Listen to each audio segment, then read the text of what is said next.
இறைமொழி பேசுதே. விவிலியம் காட்டும் வாழ்க்கை பாடம் நாள் 34.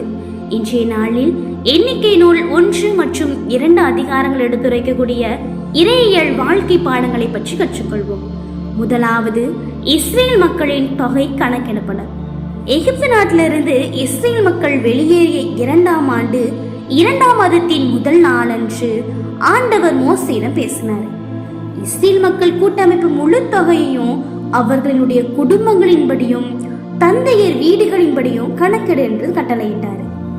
கணக்கெடுப்பின் நோக்கம், இஸ்ரேலில் போருக்கு செல்லத்தக்க 20 வயதும் அதற்கு மேற்பட்ட வயதும் உள்ள ஆண்களை எண்ணுவதுதான் இதனுடைய நோக்கம்.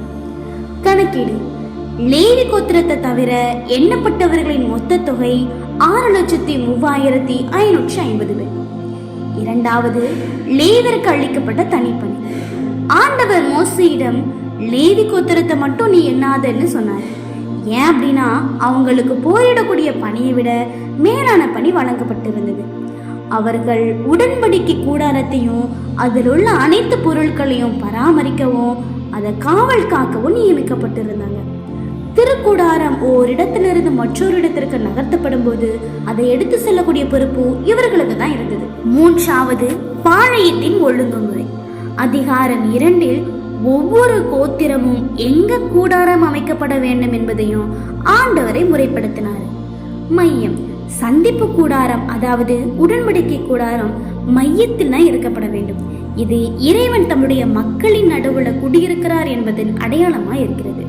4 திசைகளிலும் குறிப்பிட்ட கோத்திரங்கள் தங்களுக்குரிய கொடி மற்றும் குடும்ப சின்னங்களினுடைய கீழ் அணிவகுத்து நின்றது. வாழ்க்கை பாடங்கள். முதலாவது, பெயர் வாரியாக இறைவன் நம்மை அழைக்கிறார். தலைமுறை தலைமுறையாக ஒவ்வொரு பெயரையும் தனித்தனியாக கணக்கிடு என்று ஆண்டவர் கூறினார்.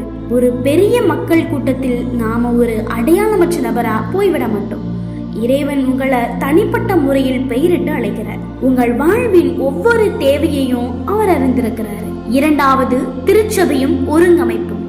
பாளையத்தின் ஒவ்வொரு கோத்திரத்துக்கும் ஒரு இடம், ஒரு தலைவன் மற்றும் ஒரு பணி இருந்தது. திருச்சபை என்பது கிறிஸ்துவின் உடல். அதுல ஒவ்வொரு உறுப்புக்கும் ஒரு பணி உண்டு.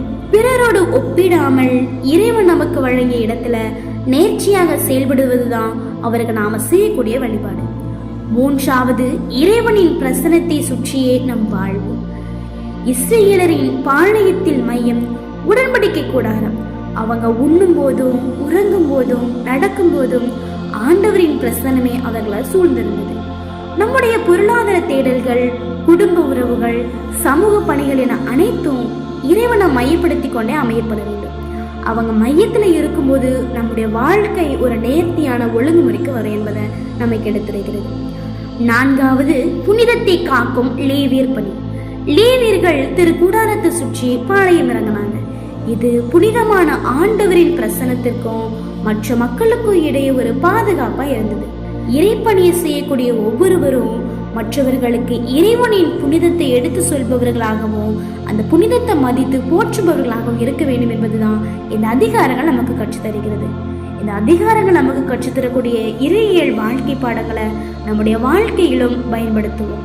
இன்றைய நாளில் இறைவனின் பிரசன்னத்தை நாமும் பெற்று அவரோடு உடன் பயணிக்க இந்த நாளை மகிழ்ச்சியாய் தொடர்வோம். நன்றி.